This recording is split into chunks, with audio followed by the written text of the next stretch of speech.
Hello. Hello. Welcome Did back to the you do? coaching mixer. I'm cold. Yeah, welcome back to the coaching mixer. I'm cold too. It got cold. What happened? You look very warm though. I put my hat on. Um, Between working, getting a treatment, and I'm gonna go to the sauna after this. That sounds Oh, just like, magical. yeah. You were away. How was your trip? I was away and then you were I was away away and too. now we're back and we're together. My trip was amazing. It was really, really wonderful. I saw so many things, ate so much good food. It was definitely a lot of culture shock and like there were a lot, it was a different travel experience than I've had before. Like Yeah. it took a lot more to adapt to things and to like learn the ropes and figure out how to pay for stuff because everything. And I went to China. I know you know that. I don't know if everyone else knows it, but I went to Shanghai and yeah, basically it's like mostly a cashless Oh society, not like wow. entirely, but also like you don't really use credit cards that often. So it's like all payment through apps, which like figuring out how to make my phone work and how to make the apps work was Or definitely how a to speak struggle. Chinese. Yeah, that didn't happen so much. How to use my Google Translate So was good. more what I did. Yeah, but it was amazing. And I feel like I'm finally over the jet lag, I think. So that's also wonderful. Gosh. Well, welcome back. Welcome to everybody Thank listening. you. We Welcome back. are like, this is, I think, our 14th episode. Ooh, look So, at yeah, us. I know. Look at us chatting. And we're teetotaling today. It's not exactly the middle of the day, but I have responsibilities for my children tonight. I was like, I'm probably going to need to drive somewhere. So let's drink tea. What are maybe you drinking maybe today? tea. Yes. Okay. So I am drinking a Korean tea that's like an herbal tea. It's like lavender and chrysanthemum and stuff. And I Wow. actually got it from Korea. Jordan and I went to a wedding a few years ago, and it's like one of those ones that's so nice. I like don't ever drink it because I'm like I want to save it, Yeah. but I'm glad that I'm having a reason to drink it. Yeah. I'm glad you're drinking it because tea like loses its potency over time. And Yeah. yeah, Yeah. I love that. Yeah. I Yeah. had What are you big plans. drinking? I was like, I'm going to make something very fancy. I'm going to do a tea latte. But then it was just so chilly here today. We've had snow. It has been like, I was Wow. in the Bahamas last week and then came home Oh and then there was a boy. snowstorm. And I was like, Canada's like, hey, welcome back. welcome to Canada. So I am going old school. I have a black tea. It's called the Champion and it's from Fire Belly Tea. So I don't know if you have David's tea or if you've heard of David's tea. It was like a big deal here. Yes. Yeah. I think is that like a chain It's a chain of and like the tea shop?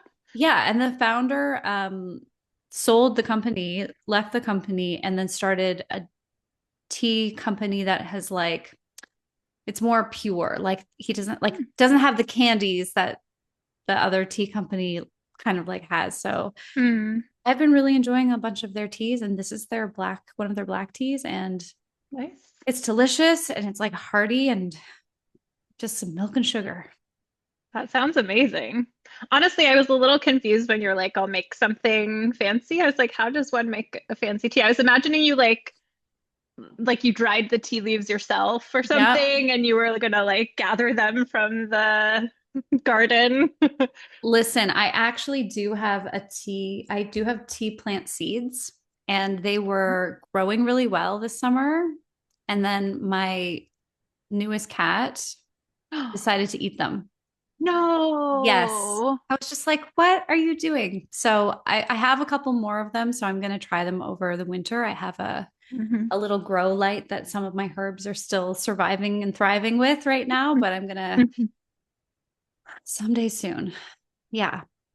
That's very rude of your cat. I'm assuming they're like not toxic to cats or anything, I like the mean, cat is if they are, fine. it didn't seem to bother her. She quite enjoyed it. She went She back and probably like was I had a little one and then she hyper. ate the other one. Yeah, it was they were not somewhere she could even really get to. She's not a tiny cat. She's a very large cat and she somehow shimmied up to find them. So I guess they were delicious. Wow. Yeah. Well, that bodes well when you figure out how to grow them without the cat eating I will them. be growing them in the office, I think. Yeah. I've got my little winter herb set up out here and they're pretty happy. So Yeah. Awesome. all right. What are How we were talking about today? Oh before we yeah. jump into that, just like quickly, how was the Bahamas? That's so nice. Yeah. Yeah. We've been a bunch of times. We go to like the same resort every time. My kids go down water slides for 4 days straight. It is a lot of walking, a lot of activity, a lot of swimming, and my parents really enjoy it. So we go with them. We kind of piggyback on their trip, and it's so nice to be warm and it's not so far away. Yeah, that's awesome. Yay. Yeah, Okay. thank you. All right. So, as you were, I think, introducing our topic Yeah. for today, do you want to give an Yeah. overview or like, We yeah. were we were kind of talking about this, I think, at the end of one of our recordings. And I know we've sort of touched on this topic before, but I think about this a lot um, because coaching can be a really intimate experience for a client. Like, very often, doesn't totally matter what niche of coaching you're doing. Quite likely, you as a coach are going to be sometimes the one person that your client trusts to say things out loud to that they've maybe never shared with anyone. It's You're someone who they can explore the practical issues that are going on for them and the internal ones. And I've gone through things with clients like total breakdown of like their internal conditioning, their Hmm. spiritual or religious beliefs. And was really wondering, because I know this has probably come up for you as well, what is the role of bringing our own personal, maybe spiritual, maybe religious beliefs into coaching? Yeah, this is such a juicy topic. I think It we might trigger both, some people. it might. Yeah. Be controversial. Yeah, I think there are like, I don't know, there's like a lot of different levels to this question. Because I know that there are a lot of coaches out there who like their niche is their spiritual or Mm-hmm. religious practice, Yeah. which, yeah, like on the one level, I think that's awesome that like people can find almost a shorthand for like if it's important to them that their coach shares certain beliefs, that they know how and where to find that. Yeah. And I think it's always important as a coach to be able to hold space for the client's experience and like center the client's perspective and experience above and beyond what my personal beliefs are. And if there's like a larger incompatibility to the point that I'm like coming up against my own like moral values, that I, rather than like pushing them on the client, that I notice that and maybe like acknowledge this is not the right client coach pairing Yeah. and like send them on their way. I don't know. What are your initial thoughts on this topic? I agree with you. I think it's really complicated. As a I you know the story that keeps coming up is I had a client I worked with for a number of years. And when we started working together, it was really important to her that I was not part of her former religion. Mm, She had been in a hmm. really high demand religion. And one of the questions she asked me with a lot of trepidation on the call was like, "Are you this religion?" And I was like, Hmm. "No." I'm like, I've never, I can be trained. It was a Christian religion, but it was like a really specific type of Christianity. Hmm. Um, and I was like, I'm not Christian. I'm like, if that's like, I'll be totally transparent with you. If that's an issue at all. And she was like, it isn't. She's like, I think I actually need to work with this with somebody who doesn't have those particular beliefs, Right. because she told me that she had worked with a therapist who was part of her religion and spent much of the therapy trying to push her back into believing in her religion. Oh no. And his explanation for that was like, I'm practicing my religion by keeping you in the religion. And I Ooh. was like, oh my Ooh. God. Ooh. I didn't make that face for her at the time, but Yeah. we worked together for a number of years, and I think it was really helpful. My ignorance about that particular path, like I know a little bit, but Hmm. it's never a religion that I've personally practiced. I know a lot of people who are Christian. I know enough from like world religion class in grade 11. But Right. because I didn't hold a lot of those beliefs, it was like a free space for her to bounce those things off of. Right. And that experience actually made me really think about, I'm very honest about my spiritual beliefs with people. And I preface a lot of like, this is just going to be where I'm coming from because of my spiritual beliefs. But in coaching, I'm like, I'm a safe person to question your spiritual or religious beliefs with, because Hmm. I don't, I have no agenda about it. Right. Yeah. And I think that if you are looking for someone as a coach who shares your beliefs so that you can operate within them, and you're really happy with that belief system, but you want someone who gets it on that level, it can be so helpful to have somebody who's a coach and coaches specifically within your religion. Hmm. But I always wonder, I'm like, those people are so transparent that if that's not where you're at and what you want, you're going to know. Like, I think that sometimes it's a service to your clients Hmm. to say, hey, I'm, this type of a Christian coach, and this is who I help and what I do. I think that can be really beneficial so that the right people know you're right for them. The people who might not be a fit know you're not going to be a fit. Um, it's just, I just think personally, it's never something I've wanted to like build my business around. Right. Around your spiritual Around, yeah, beliefs. like I Hmm. just feel like we do so much as coaches that is like so much for other people. Right. We use our lives as an example for other people. We're constantly like scanning our own experiences to give tools for other people. I'm like, I kind of want my spiritual and religious practice to be for me and for my personal Right. growth so that I can come to the table with a more open mind and less judgment. And Hmm. yeah, Yeah.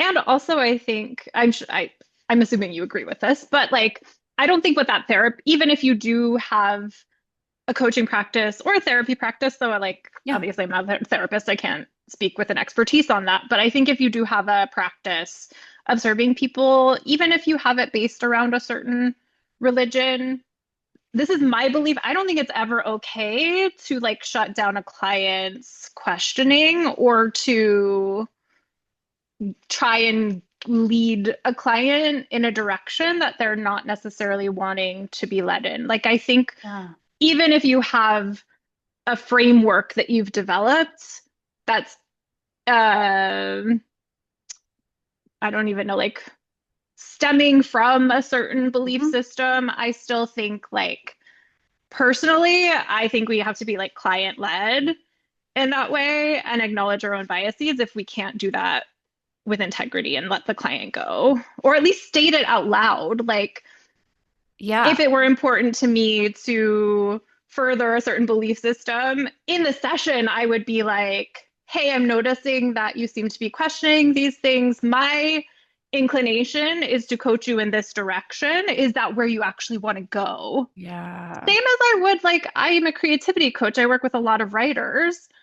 I think it's like implicitly understood, like writing is not better, but like we're all kind of moving in the direction of more writing rather than less writing. If they yes, were questioning their relationship to writing, I think it's important that I create space for them to question that freely and that I not try and like push them into a space where they're like feeling like they have to write or else they're doing something wrong or damaging the coaching relationship. hmm.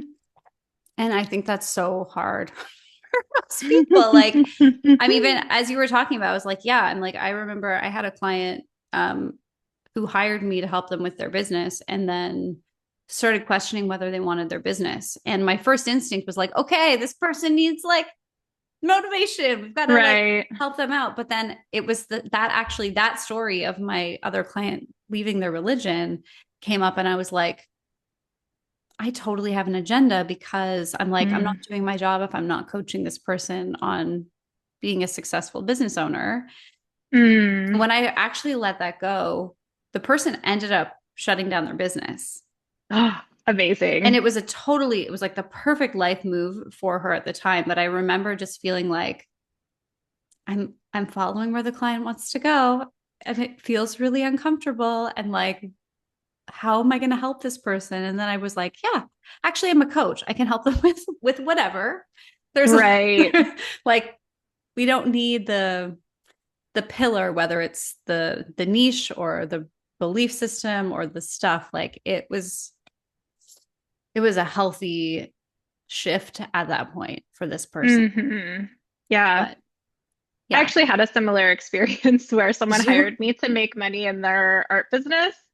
And we coached for a couple of months on like breaking down every resistance. And like by breaking down, I just mean like investigating it, Mhm. creating space to question it, exploring it openly.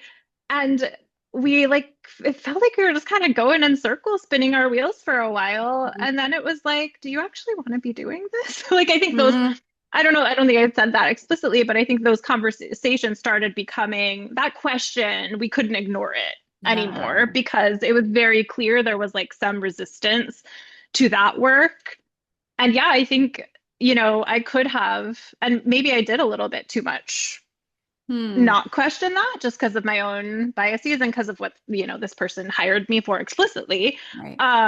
But I think that was like the best thing for this client was to, and she ended up shutting down her art business with Yeah. joy, though. She was like, I'm getting a regular day job. I'm shutting down the art business. I feel great about this. Uh, yeah. I mean, I think that really speaks to why, even if you decide to have a hardcore, very specific niche as a coach, you also need to be well rounded. Like, I know there's Mm, been a lot of people poo pooing the general life coaching kind of track, but if you don't know how to coach on anything, you can only coach on like business or art or creativity or the religion that you know.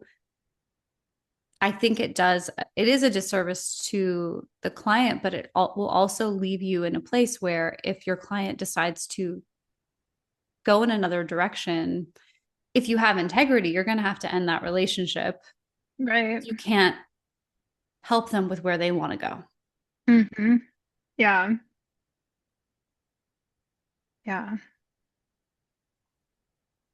In terms of, you've mentioned that you have a very strong spiritual practice. I'm agnostic, so I'm like questioning everything. And like, I think that also, like, I bring my own perspective Ah, to conversations about religion. But even though you've decided not to incorporate your belief system into your niche, would you say it informs your approach to coaching and like yes. how? Yes, Because and I I think say that that because that's it's true for me, I think, as well. totally. I think anybody that claims that they are, I just don't know if you can actually separate it. I think it's important that you don't have to. It's tricky, right? Like it's you want to bring enough of yourself and your life experience to the table that's relevant to the person that you're speaking with, but not so much so that it's overshadowing whatever they need. Hmm. So it's not a secret. I've talked about it a million times on my own podcast, but I mean, I've been a practicing witch since I was 13. Hmm. Um, and I guess I would consider myself religious as in I follow that religion. But one of the precepts of that religion, generally, for not for every single person who practices, but one of the things is it is a deeply personal practice. It is not a religion that goes out and recruits for people because it's hard work. It's hard work. Yeah. And the way that that works for many people is going to be very different. Mm-hmm. So the way that I practice might not be like what the a friend of mine who's Wiccan, the way they practice may be very different. Um, Mm-hmm. but I think that maybe the benefit of that is I really don't think that I have the one correct path for everybody out there. I'm really open to discovery. And it has, interestingly, I tend to attract people who are spiritually leaning. Mm-hmm. Over Halloween, I did this offer, which I do it about once a year, but I did tarot paired with coaching. So it was a Amazing. session where I gave people a reading, but we talked about the cards that were coming up in relationship to their positioning.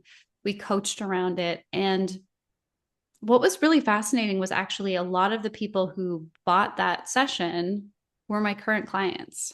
And I was Mm-hmm. like, just so you know, I always have cards here. So I can always pull cards if we're feeling stuck or you just want a different type of information, I can tap Mm-hmm. into that really quickly. I've been doing it for a long time. Mm-hmm. But it was really fascinating because I know some of my clients would never be into that. And that's absolutely not part of their spiritual path. Uh, Right. but because I'm not like, ooh, this is the right way, and I've got to get everybody using tarot cards every day, or like doing full moon rituals every month, because that's not my energy, I think it has helped me attract people who are in that exploratory space. And I mean, I also Mm-hmm. taught yoga and meditation for, 16 years. So Mm-hmm. I've had lots of people with lots of really interesting mystical experiences around me. And even though I guess in I'm religious, but it's not like got to get the people on board, collect, Right. make some new witches, get a new coven going here. Like it's more like how can we just help people find the path that is for them, and whether that's spiritually or with their work in the world or how they get to live. Um, I think it's really helped. Yeah, it's hard for someone to surprise me with whatever they say. I think Mm-hmm. like, and maybe that's a benefit is I've never been like, oh, you thought what? You said what? There's not Right. a lot of pearl clutching that goes on in Mm-hmm. my coaching. So I think that there's like that as a benefit. And then somebody who is really religious and needs someone who understands their religion, they're going to gravitate more to that other person, probably not be that interested in working with me. Right, right. Yeah. I mean, unless they're wanting someone with a different perspective, Sure. Yeah. and also it sounds like you have an energy very much of like openness to all, so like Yeah. they might actually Yeah. be attracted to that. Yeah. It's good, but I mean at the same time, it kind of turns me off when people are like, as a consumer, I don't know that I Mm, would ever go and like work with someone who is like, I know someone who's like a therapist for witches, and I was like, that's kind of neat, but I don't know that I necessarily like have to have my therapist understand ritual format or understand right. the cycle of the seasons. Like I just don't know that it's necessarily relevant to how much they can help me. Hmm. My coach happens to be basically a witch as well, Okay. of a different kind of community, but it doesn't come up that often. It's just like she kind of Hmm. understands the basic language, and if I talk about spirit guides, she's gonna get that. Hmm. Yeah. Yeah. Well, I mean, that might be more like you're that's like almost incidental to Yeah. the more like core relationship that you Yes. have. Yeah. Like maybe it's, I guess, like nice or It's not nice, but like terrible to have, but like yeah, not a it necessary. was not essential to me. Yeah. Yeah. Not why I hired her. Right. Yeah, I guess I kind of have an interesting relationship with religion specifically, not as much spirituality, but I was actually raised in a very high control religion. And I left, and my parents left as well, when I was around like 12 or 13. So there's a part of me that actually like right now my beliefs are very far from Hmm. that experience. It was a sect of Christianity, but I do find that I kind of like coaching people when it happens who are in that religion but are also like kind of open or Yeah. in a religious setting Yeah. but are questioning or open to it, just because I feel like there's a part of me that can speak that language a little Yeah. bit, but now I'm in such a different place that I can bring like an interesting perspective. But again, it's important to me never to impose, well, let me think. I mean, of course, I'm not like trying to impose my Sure. belief system, but I do have certain tenets of like my moral system Yeah. that I'm Yeah. like very open about and I'm always going to be representing. And if Yeah. I can't coach a client, if I feel that like what they're trying to move toward is in conflict with like my belief system, then I might Mhm. just like call that out and maybe I'm not the coach for them. Yeah. Yeah. And I mean, I think for someone who's questioning, it actually really helps to maybe, it kind of goes back to that conversation we had about like, do you have to have experienced what your client is going through in order to Hmm. effectively coach them? I think in some cases, like that is really helpful.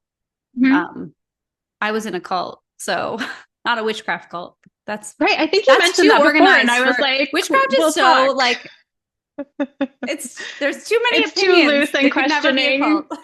Right. Wait, okay. So when were you in a cult? Do you Okay, so mind I mean, sharing? it sounds so dramatic when I say it like that. Okay. Like I was in a cult. It was a spiritual community, and it Uh-huh. was definitely on the more like high demand side. Hmm. Like Steve lived in the one of the communities. Like he lived in the core Wow. community. That is where we met. Um, and I know I always want to be really careful because for a lot of people who are very close to the teacher, there were a lot of experiences that I think did really like hurt people and Hmm. were not as like benign as what I experienced. Nobody stole my money. There was no like weird sexual stuff. Like it was not Hmm. what you think of when you watch those documentaries on Netflix. But for some people, they Netflix devoted, sensationalizing? yeah, yeah, What? yeah. There were people who devoted like decades of their life, and then the teacher would be like, "Here's your teaching, you're out." Like just kick you out for. Wow. He was a Ooh. extreme person for a lot of people. I was never Hmm. that close with that teacher. And most of my experience with the community most of it was very positive. I Hmm. met some really incredible people. I met Steve there. Like our children wouldn't have existed without that community. Hmm. Um, but there was like you were expected to go on retreat a couple of times a year. They were not cheap. They were like in Italy in the mountains. One was at a Wow. five-star resort in Arizona. Like they were not Oh, they were not it's a very inexpensive. They were bougie not cult. yes, and a lot of the people in the community were really impressive, which I think was the attractive thing for me at the time. Hmm. Like they were people that were doing incredible work in the world that were really um all about like raising human consciousness. I loved Hmm. that. But then there were just things about the ego of the person, as it always goes. The ego of the Right. main person got in the way, and the whole thing kind of fell apart because he wasn't trusting the people who were his closest students and were advising him about the way the organization was going. It was just kind of like an admin mess that led Wow. to things falling apart. But even though my experience had largely been positive, so many of my core relationships were in that community. When it fell apart, I went through like a good 6 months where I just felt sort of aimless. And I wasn't, and the other part is I wasn't really practicing witchcraft throughout those years that I was part of it, because it was like anything else, any other spiritual experience is a distraction. You should just be meditating. So I was Wow. like, I kind of felt untethered from the spirituality that I had grown up with and that I had really given myself. Um, so when people are going through something where they've lost their core community, where maybe their families aren't connected to them, I get that. I Hmm. remember not my family, but like the people who I spoke with the most, my best friends, my core relationships really fell away. And even more so, maybe for Steve. And we kind of suddenly were like, we're just on our own being humans in the world, figuring out what we want now that there's not this larger global community that we're helping and supporting and doing this work for. Right. Right. This is like not at all on topic. I'm just curious. Yeah, no, just At it. what point did you start calling it a cult? Or like when you were in it, were you, I'm assuming you weren't like referring to it as such. No, That and I sounds like a more still, distanced thing. and in like, I'm like in polite company when I won't say that to someone I don't know. Everybody who's listening to Hmm. this, I assume that if you're listening to this much, you already know everything about us. I've Yeah, shared polite, big stories. not polite company. Yeah, we're just No telling polite each other company how it here. is. Yeah, like it was a spiritual community. But there were things that when you look at what makes a cult, a lot of those things were true about this Hmm. group of people. Hmm. So um I didn't start really referring to it as that till years later. Yeah, that makes sense. I mean, I wasn't like I'm brainwashed or not like living my life, but right. it was a big part of my world. Hmm. I imagine having that experience, like in contrast with your own spirituality as it's developed now, Mm. makes you like have a really interesting perspective on people who are leaving high control religions, questioning them, or even just like developing their own spiritual perspective. Yeah, and I think